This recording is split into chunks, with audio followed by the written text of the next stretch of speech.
proyectos, debates, decisiones y sus consecuencias. En Nada Secreto, seguimos de cerca lo que pasa en la legislatura. Bueno, Verónica Miranda. Sí, ayer se le dio media sanción a un proyecto de ley que envió el Poder Ejecutivo la semana pasada. Esto ha sido un tratamiento bastante rápido, digamos, por el cual se prorroga la emergencia en el ámbito de la provincia de San Luis. En realidad se prorrogan las disposiciones de varios artículos de la gran cantidad de artículos del decreto 150 que se promulgó y se publicó en diciembre del 2023, apenas asumió el gobernador Claudio Poggi, emitió este decreto 150 declarando una emergencia social, administrativa, financiera, educativa, alimentaria, bueno, de diferentes aspectos. Lo había hecho en su momento por un año y mediante un decreto que luego lo elevó a la legislatura, ya la prorrogó por un año más, como lo permitía la ley. Ahora necesitaba volverla a prorrogar, esto vencía en diciembre de este año. En este caso, la prórroga es por 2 años desde su vencimiento y le permite prorrogar por 2 años más luego al Poder Ejecutivo. En esta emergencia se prohíbe absolutamente la designación o contratación de personal. Se retrotrae a los que estaban existentes sería al 30 de diciembre del año 2023 para toda la administración pública provincial. Había excepciones en el decreto, esto se eliminan esas excepciones, o sea, no se puede contratar personal. Había excepciones en el sentido de que en casos de necesidad, de urgencia, se podía designar personal en el área, por ejemplo, de salud. Bueno, se sacaron esas excepciones. Se prohíbe la incorporación de nuevos beneficiarios del plan de inclusión social, también a la fecha del 30 de noviembre del 23.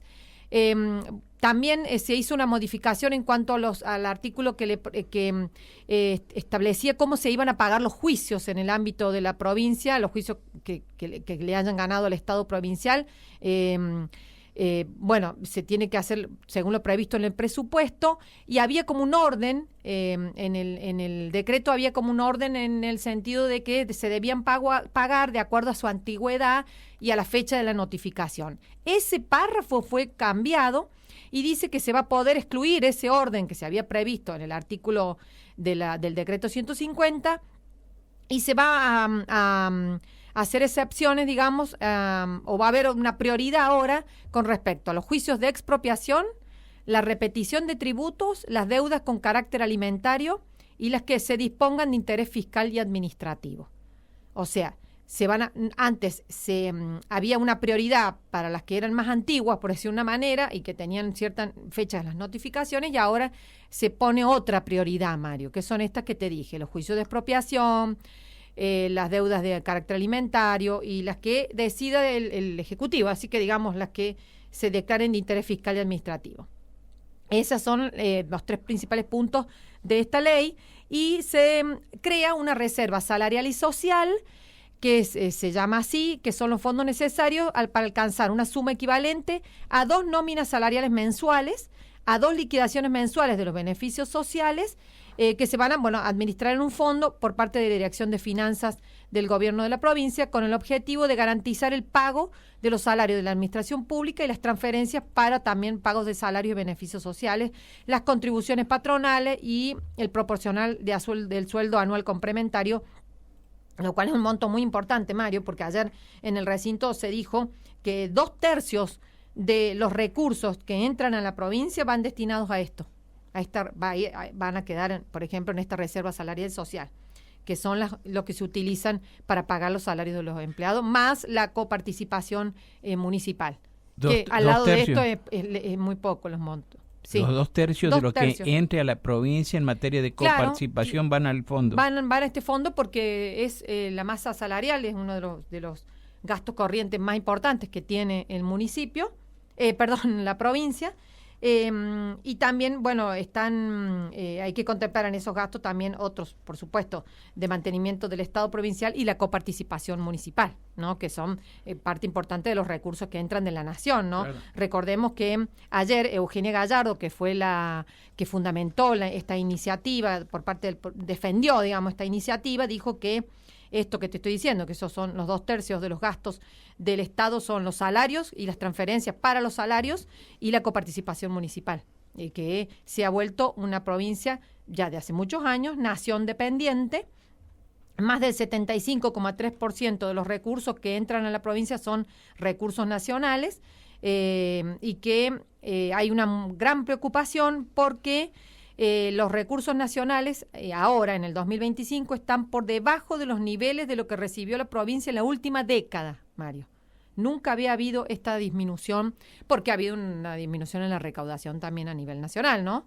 Y eso es lo que preocupa a la provincia, por eso se trabaja ahora se renueva esta emergencia salarial. Ahora, en realidad, ya no es la preocupación que tenían en diciembre, por la cual crearon la emergencia, que era el estado en que habían recibido el gobierno de la provincia, según ellos con déficit, con nombramiento excesivo de personal, donde se habían utilizado los recursos que tenía la provincia a través de esos títulos públicos o los ahorros que tenía la provincia. Dijo, ahora esta emergencia está vinculada a esta situación económica que estamos viviendo y de disminución de los ingresos coparticipables y de transferencias automáticas a la provincia. Bueno, ella dijo que se trabajó para sanear las cuentas provinciales, se logró revertir esa tendencia negativa que traían del gobierno anterior y se logró equilibrar los recursos con gastos. Por eso esta emergencia está vinculada al problema de la baja en los ingresos de los recursos. Allí se armó un debate importante porque Silvia Sosa Araujo, Mario, dijo que esto era superpoderes, en donde se anula el rol del Estado, del legislativo. Ella dijo que algo que debería ser temporal ahora es permanente, estas emergencias, y que gobierna por decreto, que el gobernador ayer esto que se trató de la ley impositiva ya estaba por decreto, la reserva salarial ya estaba por decreto y las emergencias también. Entonces dijo que que Poggi era el mejor alumno de Milei, ¿no? Que gobierna por decretos y con emergencias. También se cuestionó por parte de Federico Berardo la utilización lo que permite esta ley de emergencia, que es, dijo él, la contratación directa. Esto es lo curioso, dijo, que Eugenia Gallardo no había hecho referencia precisamente a este aspecto importante de la emergencia, que es que continúa la contratación directa a gusto y placer, dijo Federico Berardo. Y acá no me interrumpe, dice, no me piden interrupciones, porque, pues sabés que se interrumpen, se gritan cosas los diputados. Porque sabemos, dijo, que se construyen viviendas con contrataciones directas, digamos, con montos muy importantes, con contrataciones directas. Fue una de las críticas que hizo Federico Berardo. Bueno, vamos a escuchar, Mario, lo que pasó, el debate que se produjo ayer por este tema en el recinto. Luego de las críticas que se escucharon, ya había hablado Eugenia Gallardo, un poco explicando lo que yo acabo de explicar, los alcances de la emergencia. Ahora ella hace una respuesta un poco más política, ¿no? De que este es otro modelo político al que no está acostumbrado, por supuesto, el bloque del PJ, y defendió la iniciativa. Esto decía Eugenia Gallardo, presidenta de la bancada oficialista. Creo que está claro que se trata de un modelo distinto al anterior, un modelo que busca en la austeridad, en el orden y en encontrar la mejor solución para el mejor vivir de los sanluiseños, una alternativa, que esto está dando señales claras de autoimpedimentos de parte del gobierno provincial y autolimitaciones respecto de cuestiones que fueron para el gobierno anterior las que generaron este gasto imposible casi de solucionar en el corto plazo y que nos llevó todo el 2024 poder sanearlo, ¿no? Esta autolimitación en la posibilidad de contratar empleados públicos, esta autolimitación en la posibilidad de contratar más beneficiarios del Plan de Inclusión Social, esta necesidad de establecer por ley la existencia de una reserva. Probablemente les suene raro, porque evidentemente no saben gestionar de esta manera, no saben gestionar con escasez de recursos, como sí nos ha tocado gobernar y gestionar a este gobierno. Bueno, eso fue parte de lo que decía la bancada oficialista defendiendo esta emergencia y este fondo, esta reserva salarial social que se va que es un decreto que se va a convertir en ley seguramente en las próximas semanas. Y bueno, Silvia Sosa Araujo, que habló, porque ella integra la Comisión de Finanzas, donde se analizó esta iniciativa. Ustedes recuerdan que nosotros estuvimos hablando con la funcionaria de la directora de Finanzas, que es la que va a tener a cargo esta reserva salarial y social. Estuvo ella en la reunión. Bueno, la oposición destacó el hecho de que los funcionarios habían ido a explicar los alcances de esta iniciativa, pero ella hizo duras críticas, Mario, principalmente vinculadas y críticas al gobernador Claudio Poggi de que de autoritario, de antidemocrático, y eso fue lo que enojó mucho al oficialismo. Silvia Sosa Araujo, ¿no? Silvia Sosa Araujo. Sí. Ella dijo que no entendía cuál era la urgencia de tratar una emergencia ahora, en agosto, en julio, cuando esto vencía en diciembre. Podríamos haberlo hecho de otra manera. Ella critica la forma, ella dice que legalmente está mal hecho esto, porque es una prórroga parcial de una prórroga que se hizo el año pasado y que se desvirtúa totalmente ese decreto 150, que es el que se está prorrogando ya por tercera vez, sería de manera parcial. Con un decreto sí, otro decreto no, se tachan decretos, se eliminan decretos, artículos, perdón. La verdad que es re engorroso tratar de leerla, Mario, al proyecto de ley, porque sí, tiene que estar con referencias permanentes a otras. Exacto, se derogan aspectos de una ley, se actualiza el tema de un artículo, un segundo párrafo de un artículo, o sea, queda vigente ese segundo párrafo, el primero se elimina. La verdad que es muy engorroso. Ella dijo, ¿por qué no lo hacemos bien, con tiempo, si esto vence en diciembre? O hacemos una nueva ley de emergencia. Entonces ya no compartía en la cuestión formal tampoco. Pero mira, esto fue lo que decía Silvia Sosa Araujo, y que molestó mucho al oficialismo, que ya van a escuchar la respuesta también. Esto decía la diputada del PJ, Silvia Sosa Araujo. Que este gobernador es el mejor alumno que tiene el presidente Milei, el mejor alumno, sin dudas. Es de los pocos gobernadores y el único gobernador que cumple a rajatabla todas las indicaciones del gobierno nacional. Gobernar con decretos de necesidad de urgencia y en estado de emergencia permanente. No lo vamos a felicitar porque eso no queremos para San Luis. Se nos pide que extendamos por 2 años más un estado de emergencia que por definición tiene que ser excepcional y no transitorio. 2 años más. El oficialismo pretende convertir la excepción en regla, gobernando con superpoderes que anulan el rol de esta legislatura. Llevan más de 1 año y medio con estas facultades extraordinarias y los problemas que usaron como excusa no solo persisten, sino que, según sus propios informes, se agravan. Nos piden un cheque en blanco basado en el fracaso de su propia gestión de emergencia. No es una herramienta de gestión, es una confesión de incapacidad y un intento de concentrar el poder de forma antidemocrática. Rechazamos esta prórroga porque defendemos la institucionalidad, la transparencia y las soluciones reales, no los parches autoritarios. Bueno, esto es lo que decía Silvia Sosa Araujo, y que obviamente generó mucho malestar ahí, y hubo intervenciones por parte de los legisladores del oficialismo. Vamos a escuchar la respuesta que dio Verónica Causi, ¿no? Porque ella dijo que no entendía cómo ellos venían ahora a hablar de administración pública, de gestionar, del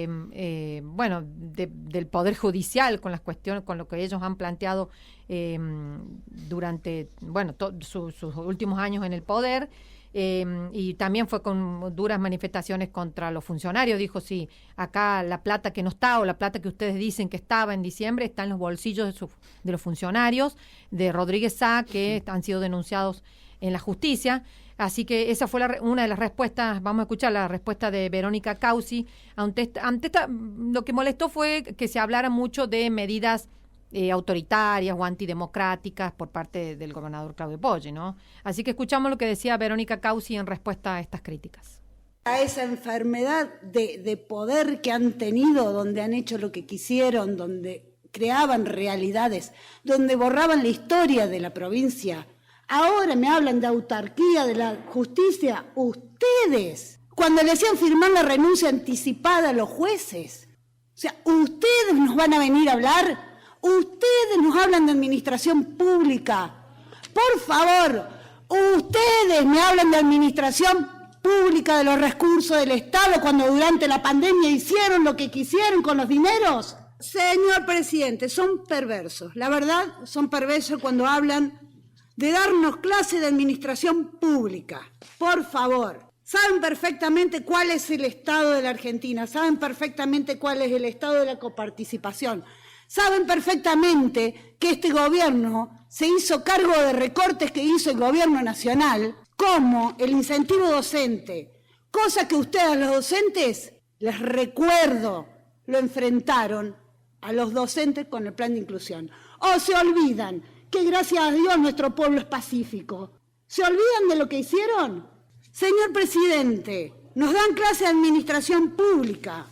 Cuando ellos dicen dónde está la plata que dejamos, los 93.000 millones que ellos nombran. ¿Sabe dónde está? En el bolsillo de los funcionarios del gobierno anterior, del gobierno de Alberto Rodríguez A. ¿O le quiere que le cuente la cantidad de funcionarios denunciados por enriquecimiento ilícito, por la cantidad de plata que se han robado de este Estado, que era del pueblo de San Luis? Ustedes trataron a San Luis como una estancia, como dueños de estancia, cerraron la tranquera y no dejaban entrar a nadie de Nación. ¿O no? Porque ustedes lo saben, que ustedes trataron a San Luis como una isla. Siempre lo trataron así, porque era conveniente cerrar la tranquera, señor presidente, para que nadie supiera lo que pasaba en San Luis. Así se quieren manejar ustedes, y eso es lo que les molesta.